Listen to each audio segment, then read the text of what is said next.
Welcome to the 315th dinner meeting of the Economic Club of Chicago. I'll begin with a few announcements about our upcoming programs. On Friday, November 10th, we will hold our first forum of the 2006-2007 program year at the Fairmont Chicago Hotel. 4 financial experts will address the subject, Boomers on the Brink, is retirement a crisis or an opportunity? Lou Holland, Managing Partner and Chief Investment Officer of Holland Capital, will moderate, and the guest speakers will be Lee Eisenberg, author of the new book, The Number, A Completely Different Way to Think About the Rest of Your Life, Terry Savage, a nationally syndicated personal finance columnist with the Chicago Sun-Times and the author of The Savage Number, How Much Money Do You Need to Retire, and Paul Schatz-Stevens, President and CEO of the Investment Company Institute. On Tuesday, November 21st, we will hold our 5th annual leadership dinners in Chicago. Past and present leaders of the club will host these small, private members-only dinners. If you haven't registered and are planning to attend, please make your reservation as soon as possible. These are very popular and tend to fill up quickly. On December 12th, we'll have our annual family dinner meeting. We encourage members for this particular meeting to bring your spouses and young adult children and grandchildren. We're going to have a very special evening with 2 special guests, Mayor Richard M. Daley and Pat Ryan, chairman of the Chicago 2016 Olympic Committee and executive chairman of Aon. And they're going to show us the plans and discuss the very real and very exciting opportunity that our city has to host the 2016 Olympic and Paralympic Games.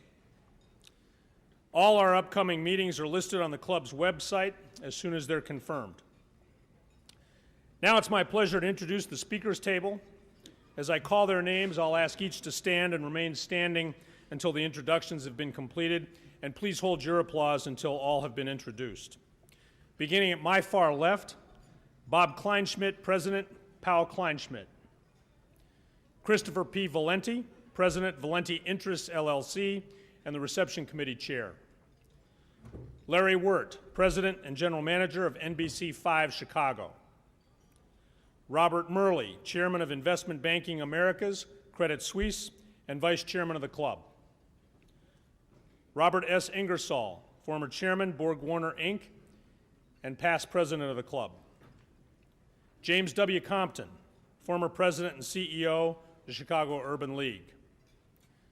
John McCarter, President and CEO, the Field Museum. Valerie Jarrett, Managing Director, the Habitat Company. Bob Stucker, Chairman, Vedder Price, Kaufman and Kamholtz, and Program Committee member. John Torlato, Vice Chair, Torlato Wine Group, and the Membership Committee Chair. James A. Gordon, Founder and Managing Partner, the Edgewater Funds. Jim O'Connor, Retired Chairman and CEO, Unicom Corporation. Kathy Coughlin, President and CEO, AT&T Midwest, AT&T Incorporated. John Rogers, Chairman and CEO, Ariel Capital Management. Ed Liddy, Chairman and CEO, Allstate Insurance, and Director of the club. And now from my far right, Edward W. Horner, Executive Vice President, the Art Institute of Chicago. Joe Ahern, President and General Manager, CBS 2 Chicago. Ron Culp, Managing Director, Ketchum Midwest, and Vice Chairman of the club. Manny Sanchez, Managing Partner, Sanchez, Daniels, and Hoffman, and Director of the club. Linda Wolf, Retired Chairman and CEO, Leo Burnett Company, and Director of the club. Chris Kennedy, President, Merchandise Mart Properties, Inc. Lyle Logan, Senior Vice President and Managing Director, Northern Trust Global Investments, and Director of the club. Charlie Brobinskoy, Vice Chairman, Ariel Capital Management, and Director of the club.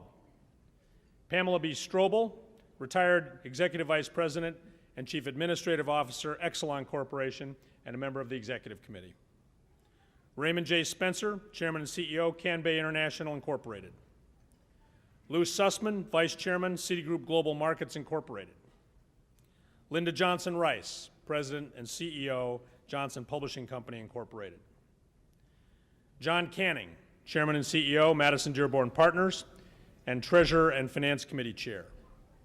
And William M. Daly, Chairman of the Midwest Region, J.P. Morgan Chase & Company, a member of the Executive Committee and the Program Chair. And now a round of applause for this distinguished group.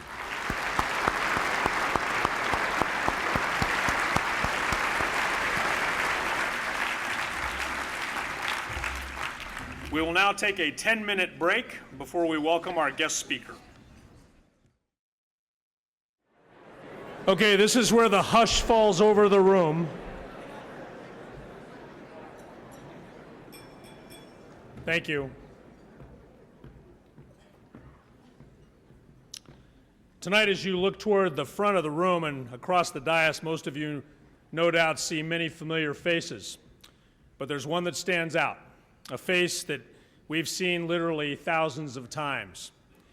For 21 years, Tom Brokaw served as one of the big three anchors, bringing us the news from his desk in New York or from wherever it was happening.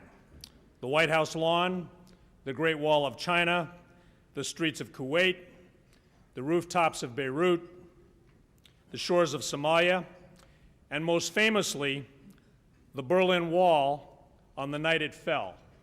He was the only anchor there. With his understated demeanor and richly well-informed perspective, he's helped us understand most of the great events of our time. He's covered every U.S. presidential election since 1968, and during the Watergate era, he served as NBC's White House correspondent. In the 1970s, he hosted the Today Show before moving on to anchor the nightly news. And from the mid-1990s until his retirement, his was the most watched news program in the country, including both broadcast and cable. On December 1st, 2004, he retired. In his own words, he has flunked retirement. In the past 2 years, he has produced long-form documentaries on some of the most important issues facing our country, including the war on terror, global warming, illegal immigration, race and poverty in the South, affirmative action, and what it's like, really like, for the soldiers who go off to fight in Iraq and return home. He's currently writing a book on the aftershocks of the 60s, which will undoubtedly be a bestseller like his 4 others. His best-known work, The Greatest Generation, was based on the personal recollections of survivors of the D-Day landings, and it made him a sort of unofficial spokesman for World War II veterans. Tom Brokaw is the quintessential American success story. He grew up on the prairies of South Dakota, living a self-described Tom Sawyer boyhood. He learned small-town values and the importance of hard work from parents who'd grown up during the Great Depression. He married his college sweetheart, who was his best friend in high school, and he went on to the big city and made it very big indeed. In his 40-plus years as a newsman, he has interviewed the most important people of our time. He has reported on the most significant events from some of the world's most interesting places. His consistent, high-quality approach has become the very definition of what good reporting ought to be. Signing off of his last broadcast as an anchor, he promised, "You'll see Brian Williams here tomorrow night, and I'll see you along the way."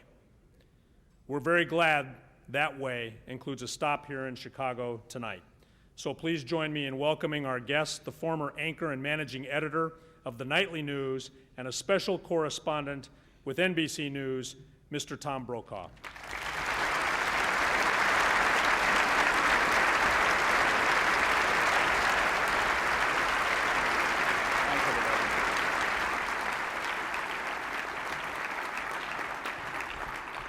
Thank you very much, Miles.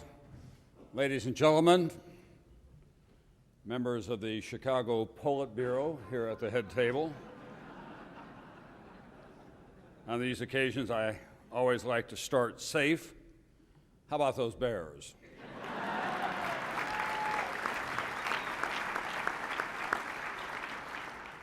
On the other hand, if you're going to wear bright orange jerseys and your coach's name is Lovey and you're in Chicago, you'd better be 7-0. I'm very happy to be here tonight. I'm flattered. I was invited by my longtime friend, Bill Daley, who wanted to pay me $10 an hour for my appearance, but the mayor vetoed that idea. I'm a little disappointed, obviously, on a couple of counts. I was hoping that Senator Barack Obama might be here tonight because I had a question for him. It's on the minds of so many people here in Chicago, so many people in Illinois, and indeed, the question that's on the minds of so many people across the country. And I thought maybe he was in a unique position to answer that question. I wanted to say to him, Senator, what do you think? Is Vince Vaughn going to marry Jennifer Aniston and move her to Chicago or not?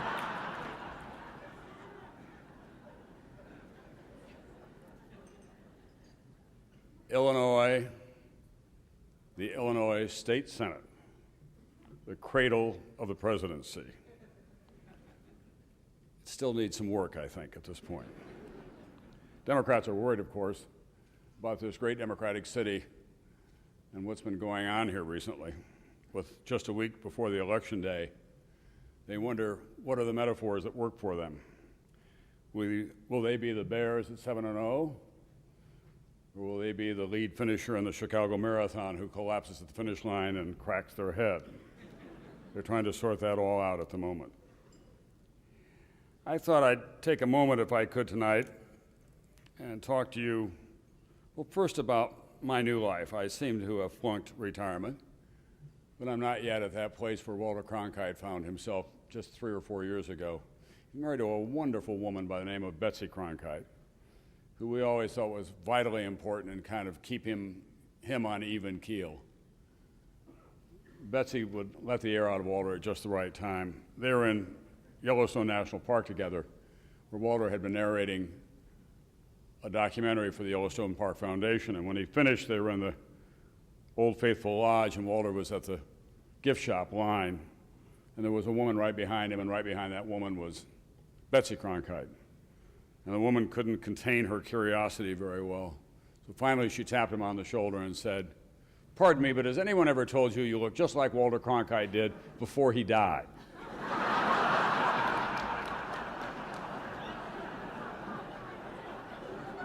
Well, Walter's a proud man. He turned around, he kind of harumphed a couple of times, didn't know what to say. Now the woman is in a mild panic, and she turns to the woman behind her, and she says to Betsy Cronkite, not knowing who she is, "Walter Cronkite is dead, isn't he?"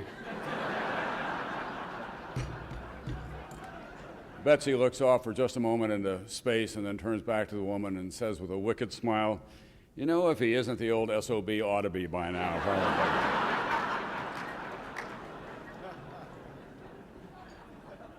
In my case, about 3 months before I left the nightly news job, my wife Meredith, who almost never got involved in my career decisions because she was so busy with her own life as a successful retailer and author and member of the Gannett board, we were out to dinner in a new restaurant in our neighborhood in New York. And she looked at me and she said, "You know, I've got some thoughts about this business about stepping down from nightly news that I think I ought to share with you." I said, "What's that?" She said, "Well, you've gotten awfully used to the idea of being the anchor of nightly news and all that comes with that. The perks. You can get a good table and a great new restaurant on short notice. You're invited to opening night on Broadway.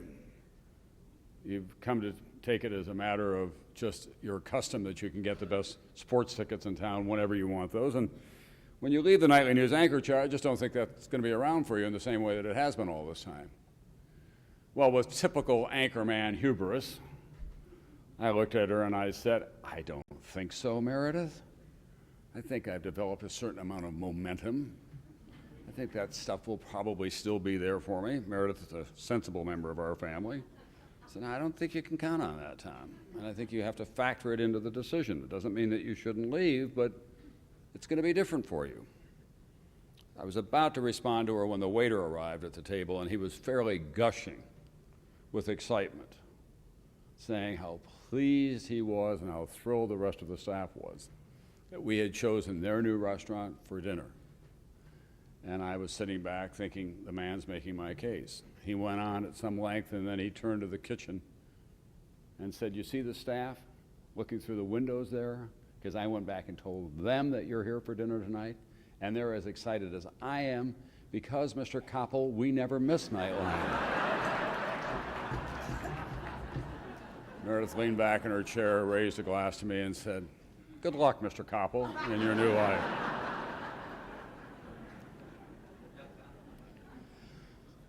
I want to take a few moments of your time and talk to you about my perspective on where we are as a country and as fellow citizens as we begin a new century.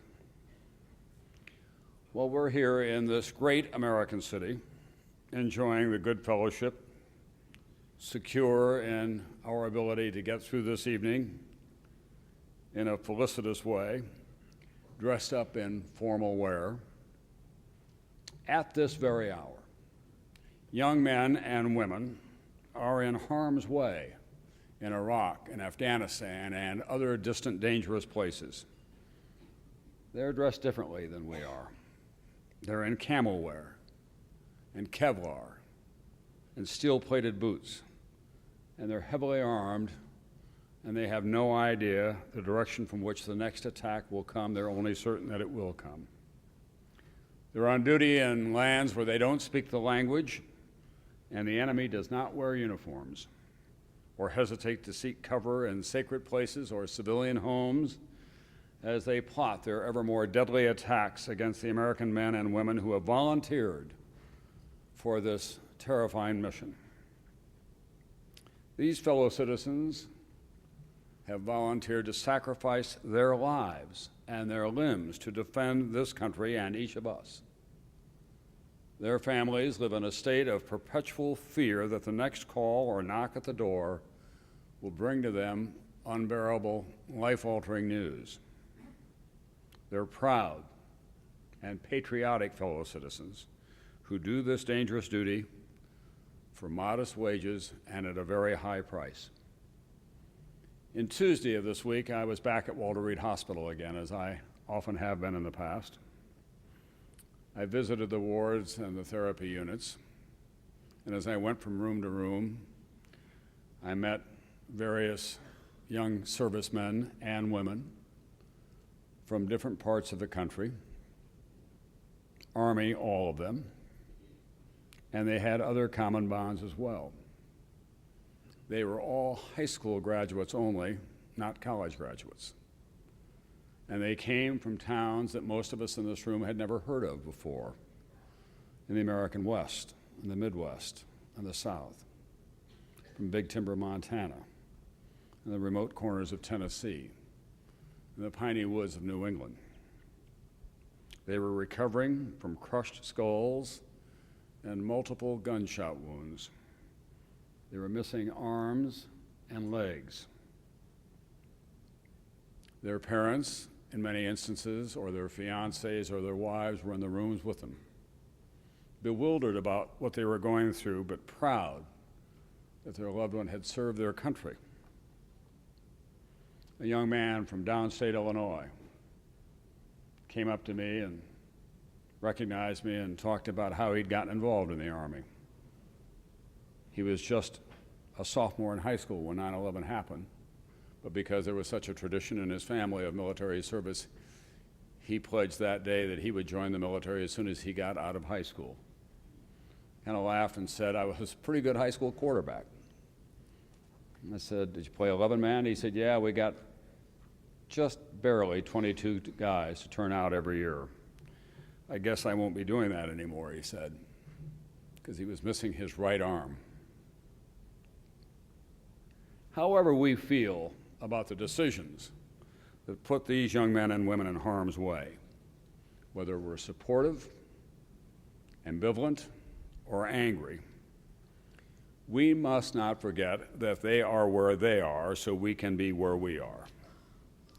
We owe their families, at the very least, recognition of their sacrifices and shared concerns.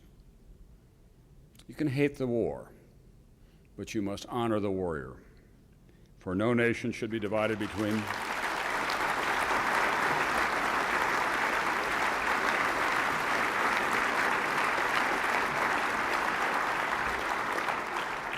No nation should be divided between those in uniform and those not, divided by those who send their sons and daughters to war and those who have the privilege of not doing that.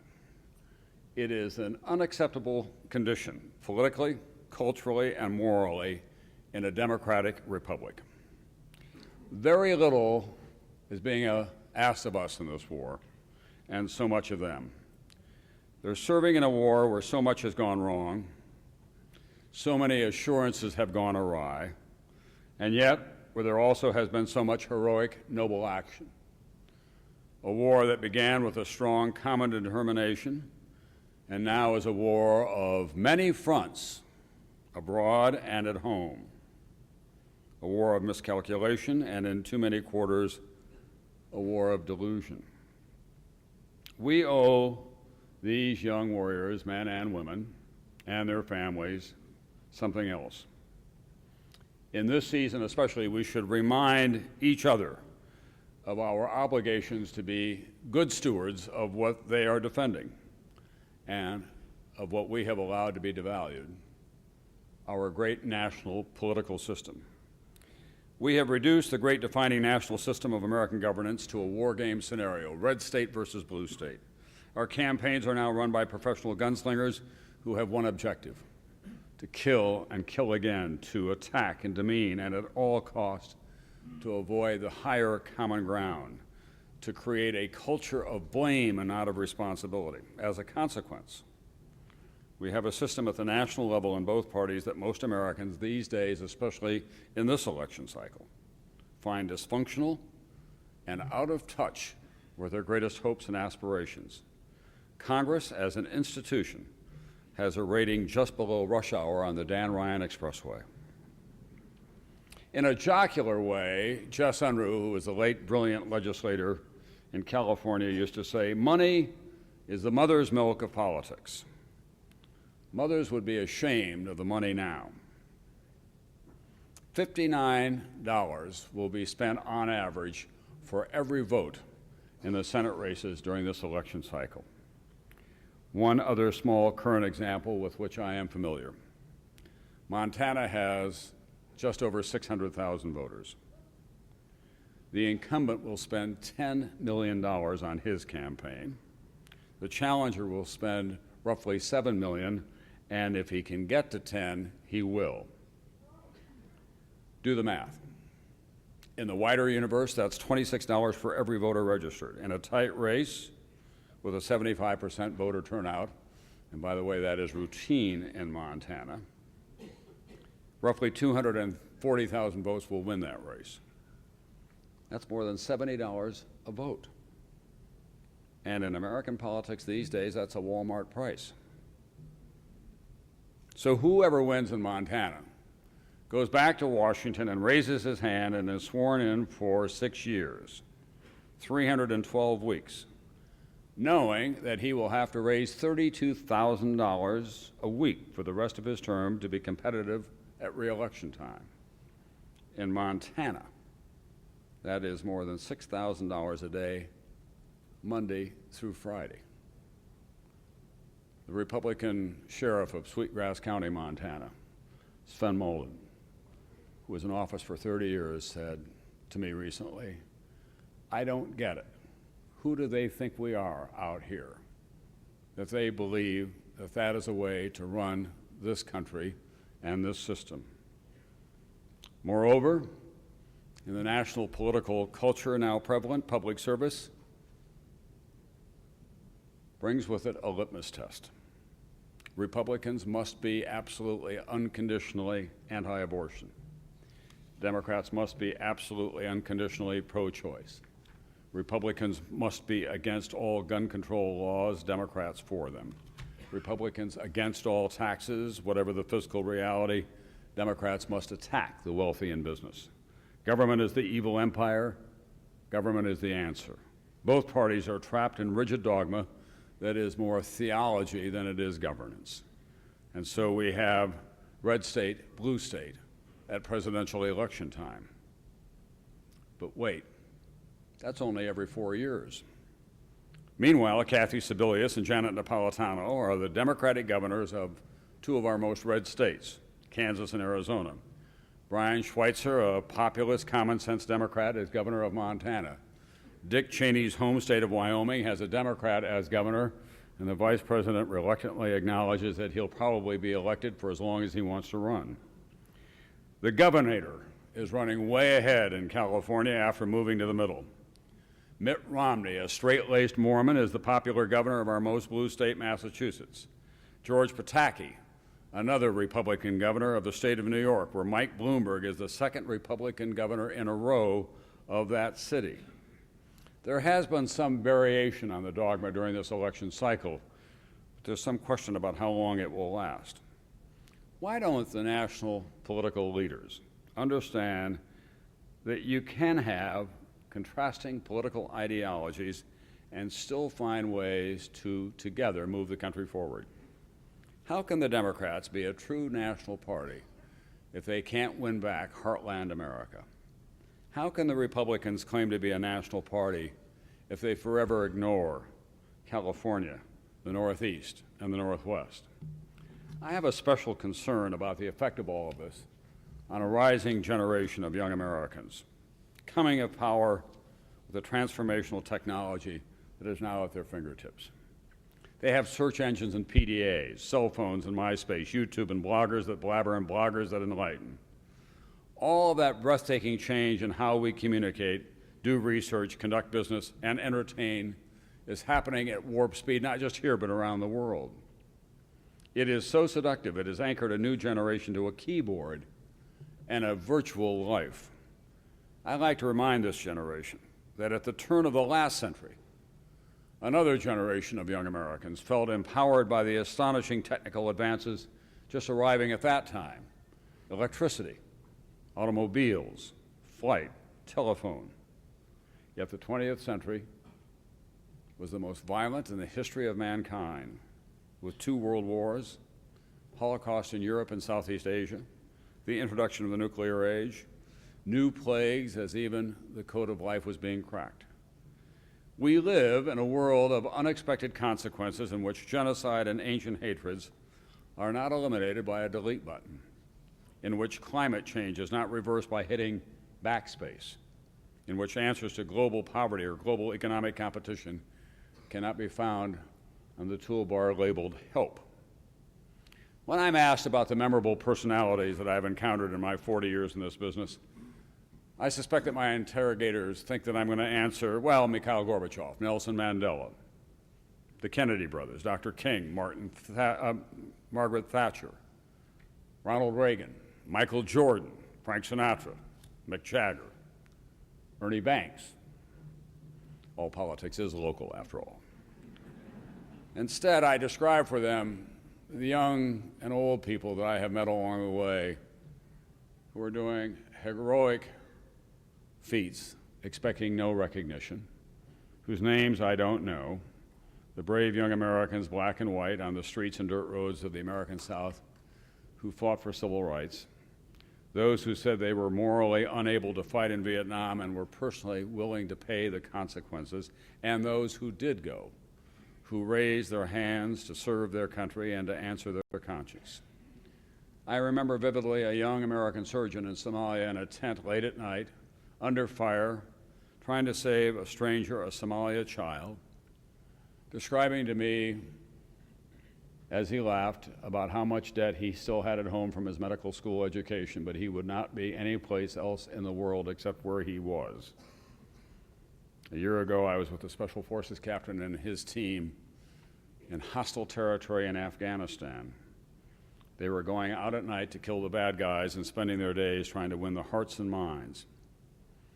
I remember a few years ago being in Mongolia and talking over the fire with a young nomadic tribesman as he described with great pride how he rode his horse 20 miles through a blizzard to cast his first vote.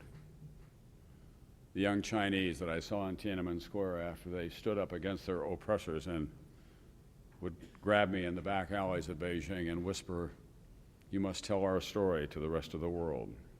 These are young and old, of every hue and origin, connected to the website of their convictions as they put their boots on the ground, their hands in the dirt, and spend their nights in scary places to make this smaller world a better place.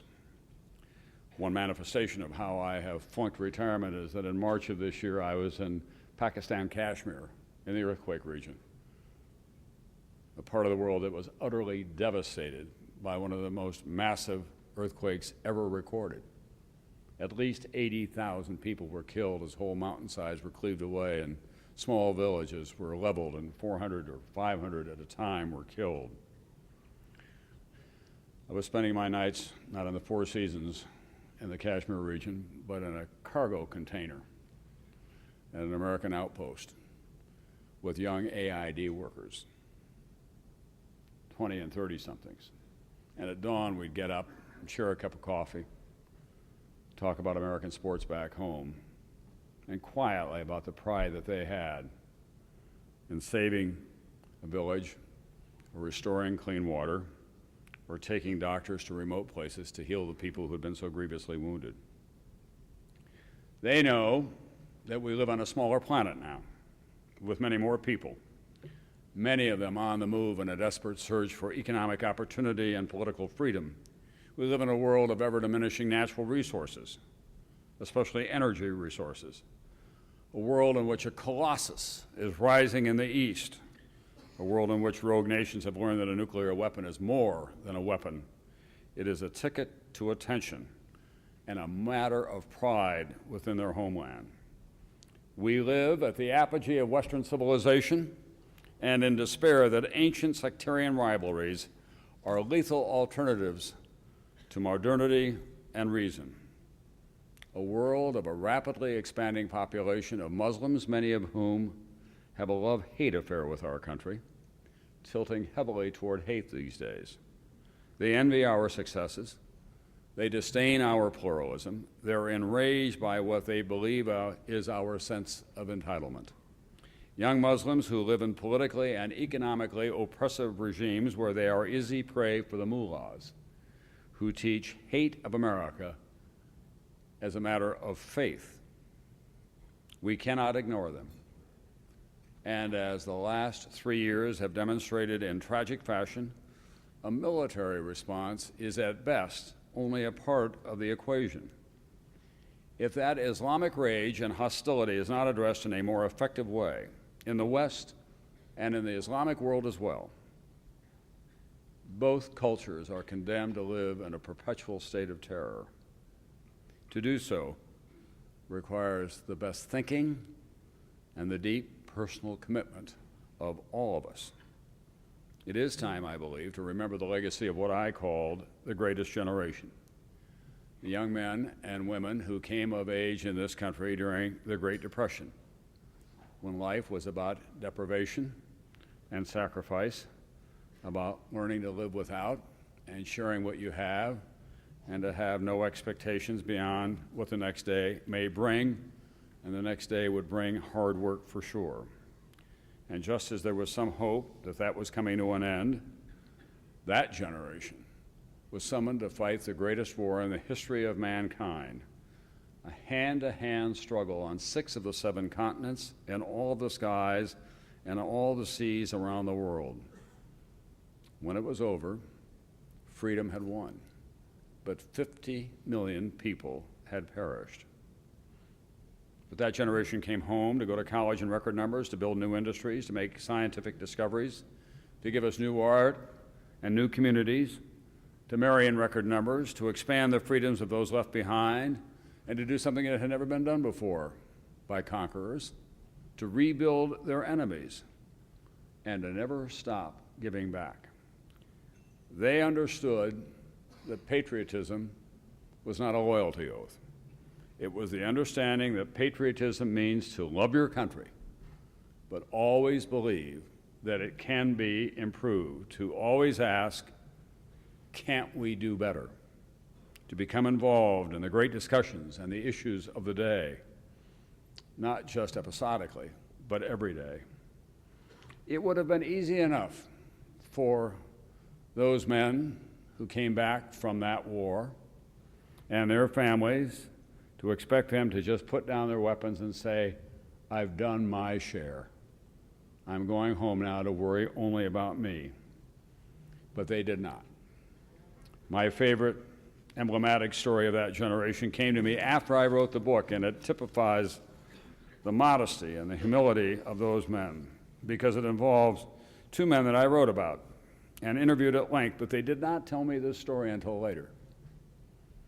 One was from a small town in rural Kansas, where his family lived in the basement of their home so they could rent out the upper floors during the Depression, and he went off to the University of Kansas on an athletic scholarship. And if you see the pictures of him at that time, he was more than Hollywood handsome. He was a Greek Adonis. He was a three-sport athlete, having a good time. And then he volunteered for the 10th Mountain Division. And in the mountains of Italy in the closing days of World War II, the day after Franklin Roosevelt died, he was grievously wounded, leading an attack on an enforced German position. They thought he would die on the mountainside, but they managed to get him down the mountain, and then they thought he would never walk again, but he did. And he made it back to Battle Creek, Michigan, in a veterans hospital to begin a long ordeal of healing. And in the bed next to him was a young man he'd never met before, who was a Japanese-American citizen from Honolulu, who, when Pearl Harbor happened, and it was 65 years ago, this December 7th, by the way, this young American citizen went down to the harbor and treated his fellow citizens with the first aid training that he had received in Boy Scouts. But then he began to hear about aunts and uncles and nephews and cousins on the mainland being shipped off to internment camps. And so instead of acting with rage or going back to Japan, because he was 2 generations removed, he enlisted in the Army. He became part of a combat outfit called the 442nd, widely regarded as the most courageous and heavily decorated in the European theater of war. He almost single-handedly saved a Texas National Guard outfit on the French and Italian border. Should have received the Medal of Honor at that time, but because he was Japanese American and racism was still so prevalent, he was given the Distinguished Service Cross, and the Medal of Honor came much later. In the third bed was a man from the Detroit area who came from a family of wealth and privilege, and he could have avoided combat altogether, but he volunteered for duty and landed on D-Day on Utah Beach, and he too was badly wounded. And they would lie awake at night, these 3 new friends from such different parts of America, and they would talk about what they were going to do with the rest of their lives. Now think about what they'd been through, and think about the choices that were available to them here in this country with this burgeoning economy, and opportunities unparalleled in the long history of Western civilization. And they came to the conclusion, individually and collectively, that public service was the most honorable way to live your life. And they had a reunion later in the United States Senate. Senator Bob Dole of Kansas, a Republican, Senator Danny Inouye of Hawaii, a Democrat, and the late Phil Hart of Michigan, who was known as the conscience of the Senate. I think of them often at a time when America is determined to advance the principles of democracy around the world, to be a model for advancing the common welfare. It is a paradox that our political system has been reduced to a collection at the national level of narrow interest across the spectrum, from left to right and back again, that we have allowed it to be walled off from ordinary Americans, and as a result, it is less than the sum of its parts. What must they think in the world of Al Jazeera when they see American politics play out on their screens? The test of greatness, after all, is not just in the successes of a nation's economy alone, or in the successes of its states and cities, or its institutions, cultural and otherwise. Our time as citizens will be judged by the whole and not just by the parts, and by how we nurtured the legacy of those who went before us at great sacrifice. That test, I would suggest to you tonight, is in each of us, wherever we live, whatever we do, whatever we believe. It is time to re-enlist as citizens. Thank you all very much.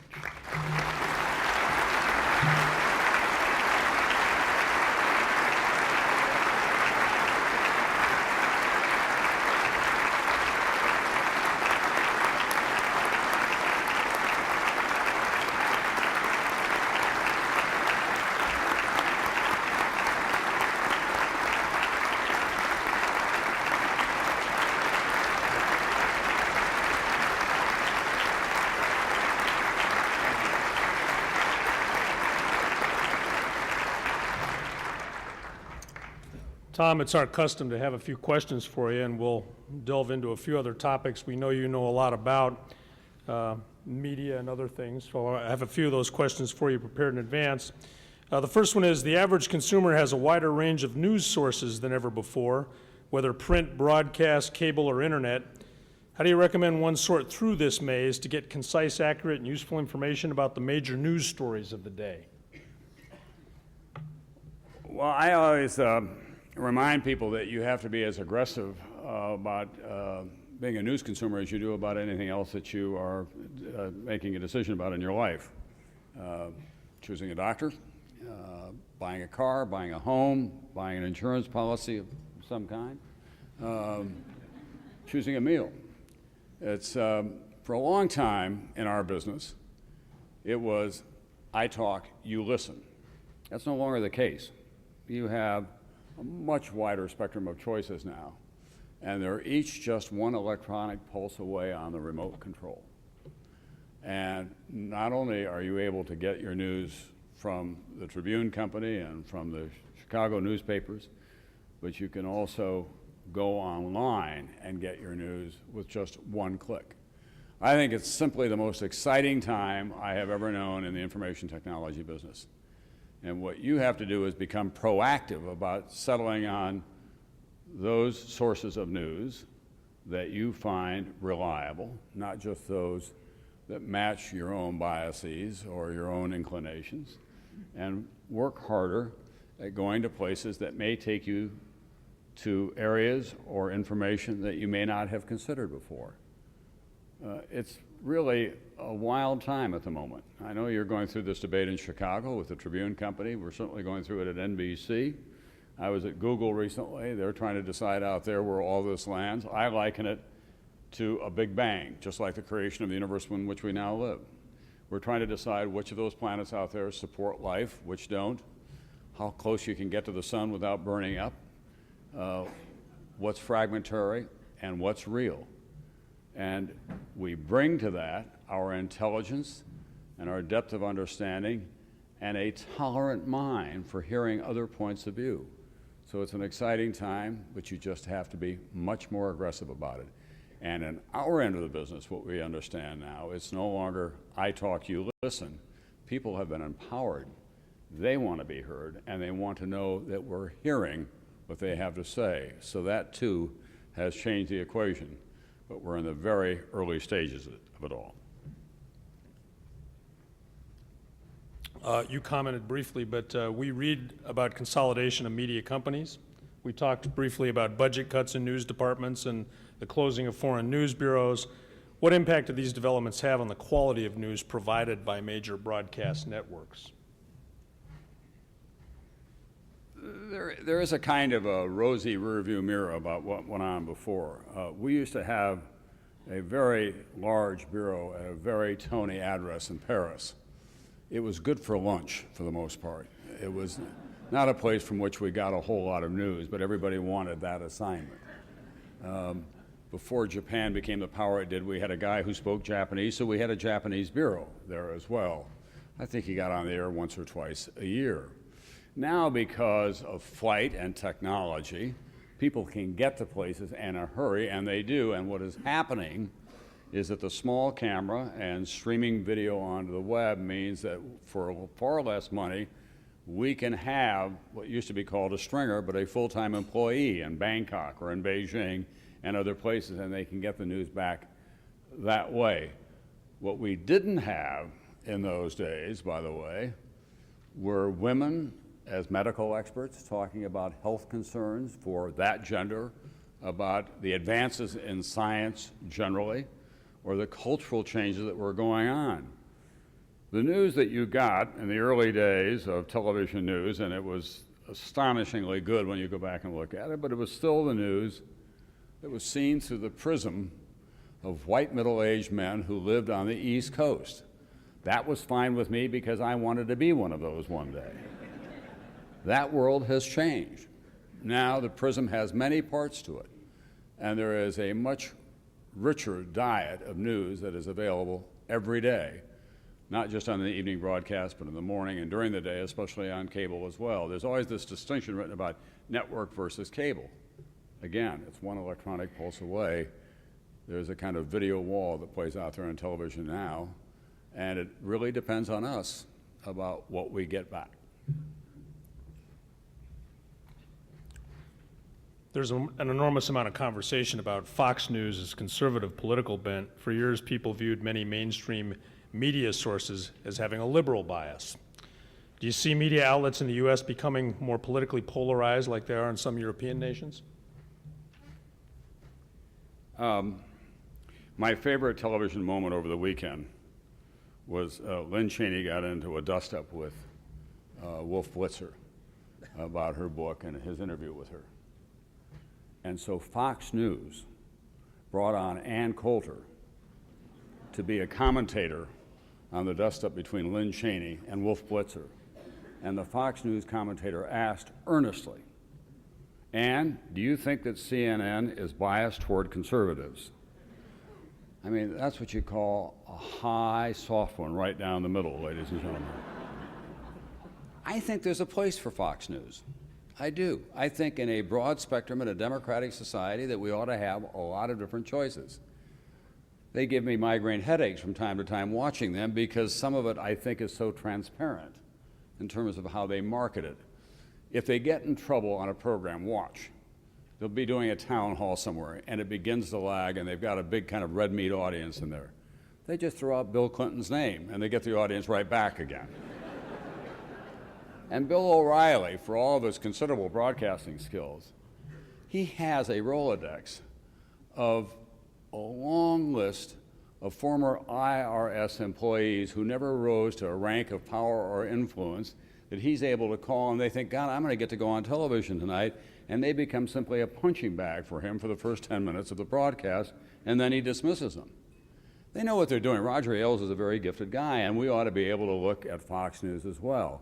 Now, when it comes to those of us in the so-called mainstream broadcasting, I've often said, do you think that we would have lasted as long as we did with the audiences that we have, which are so much larger than anything on cable news, if we had been just a fraction of the liberal bias, if we had engaged in the fraction of the liberal bias that our accusers said we were guilty of? It wouldn't have happened.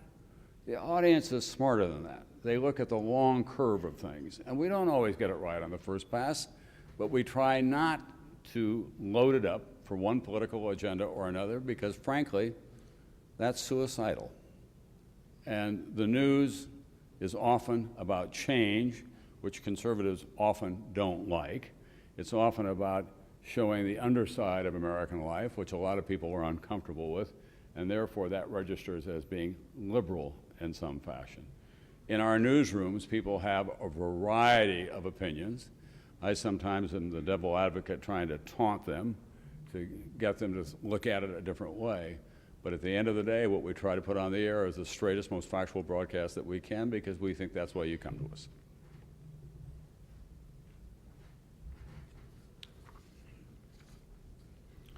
Of all the interviews that you've conducted, what two interviews were your favorites, and is there an interview that you'd like to do over? And if so, which one? Well, I suppose the biggest breakthrough interview that I had was with Mikhail Gorbachev. He had never done an interview, well, no General Secretary of the Communist Party had ever been interviewed, even by a Russian journalist, and I got the first interview with him with the help of a great man by the name of Gordon Manning, who died recently. He was a wonderful figure, and I went to the Kremlin and did the interview. And we had negotiated this pretty hard, and we did it simultaneously, in which he had his interpreter in his ear, and I had my interpreter in our ear, and it was a little bit awkward. We got some real news out of it. But what we came to learn later about Gorbachev is that he didn't have any sense of the meaning of a short sentence. You know, you turned him on and you sat back, and an hour later he finished, "Good evening." And so it was not as paced the same way that I would like. On the other hand, it did make news, and for me personally, it's been a great privilege because we have retained our friendship ever since then. For about a year after that, in a way that I tried not to dissuade him, he believed that I was the only American journalist. So we would show up at a summit meeting or something, and he'd wonder, who are all these other people? And I'd say, I have the same question, you know, Mr. General Secretary. So that one I would probably change a little bit. I'll just tell you about one interview that I'm quite fond of remembering. When I started at NBC 40 years ago this year, in the spring, 1966, I was a junior reporter on the NBC staff in Burbank, and they said, this actor who thinks he's going to get to be governor of California is going nowhere. Why don't you go out and ride around the bus with Ronald Reagan? And so I did, and started covering him in the primary, and then, of course, in the election, and second election, governor of California. I was back in Washington when he was finishing up, and he was getting ready to run for president. I was going around in my small Paul Revere voice, saying to my fellow journalists, he's coming. He wants to be president. And people were being dismissive. And I'm saying, I'm telling you, Ronald Reagan is going to get to be president of the United States. I've seen him in action. And he did, obviously. Twice elected president of the United States. And at the end of his second term, we'd had a lot of tangles along the way that he didn't pay much attention to, but Nancy never forgot. But we had this continuing very good relationship because I'd been there at the beginning, and she was always certain that she could straighten me out in some fashion if she just had enough time. So I asked for the final interview with him before he left office, and by then they had really reduced his schedule down to just kind of showing up mid-morning and going home after lunch. And we were the only one on his schedule that day, and Ken Duberstein, who was the White House Chief of Staff, said, you're going to play by our rules if you get this interview.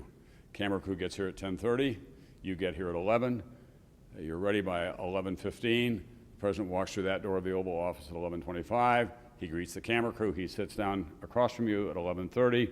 At noon, straight up, you say, thank you, Mr. President. He turns and thanks the crew, and then this is his idea. We don't know what this is about. At 12:05, he takes you out into the Rose Garden, and he wants to say something to you at 12:10. He comes back in. He has a team photo with the entire production crew. And at 12:15, he leaves through that door over there. Do you have it? I said, got it. Don't worry about it. It was going to be a long documentary that we were doing on Ronald Reagan, An American Life, we called it. And the interview in the Oval Office was the capstone to that. It all went off like clockwork. He came in right on time. He sat down. He greeted the crew. We did a half an hour. Later, won a lot of awards for this. At noon, straight up, I said, thank you, Mr. President. He turned and he thanked the crew, and he said in that inimitable Ronald Reagan way, say, Tom, why don't we go out into the Rose Garden? And I said, well, what a good idea, Mr. President. So we went out into the Rose Garden, and there was a camera crew out there and a still photographer. And they're taking our picture, and he looked at me with that Ronald Reagan twinkle in his eye, and he said, you know, Nancy and I were talking this morning, Tom. You were there from the very beginning. I said, that's right, Mr. President, I was. And he looked at me and he put his arm around my shoulder and he said, worked out pretty well for both of us, didn't it?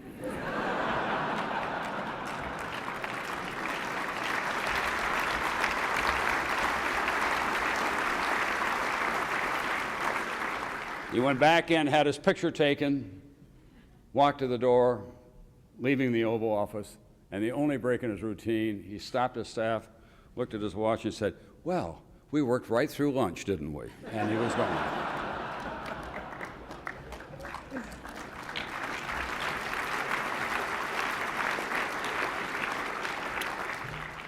There's now a new generation of anchors out there. We assume you had the opportunity to give at least one of those some advice. I'd ask you what advice you might give to Katie Couric, but it's probably safer to ask you what advice you gave Brian Williams as he took over the nightly news.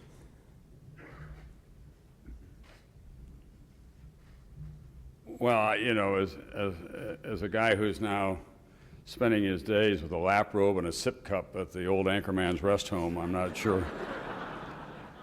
Look, we have 3 really skilled anchors, and we're lucky to have them. They're dedicated to what they do. These are strong news organizations.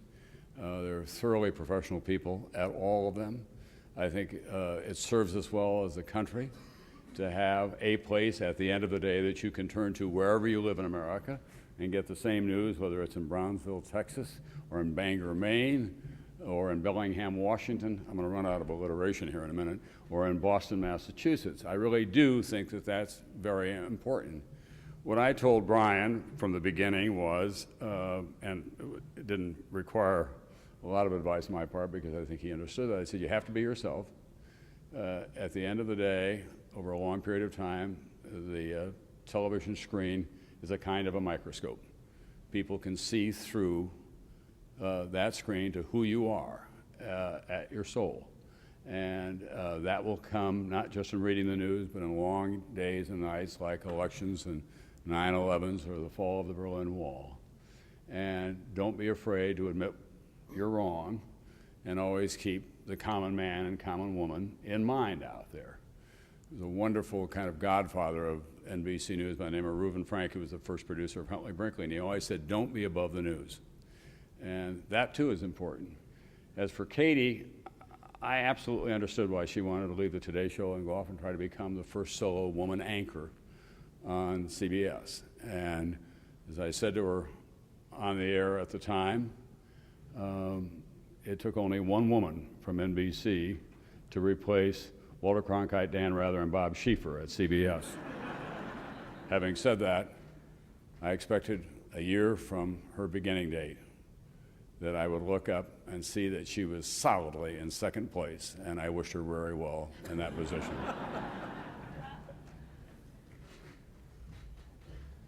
Tom, thank you very much for your thoughtful remarks earlier and for your thoughtful responses to our questions and our curiosity. We're delighted that you were able to be here and join us. It's one of the greatest turnouts we've had, and it was a very energetic room, and I think all that owes to your popularity and what you've meant to all of us on TV as you reported to us the happenings in the world. So thank you very much for coming.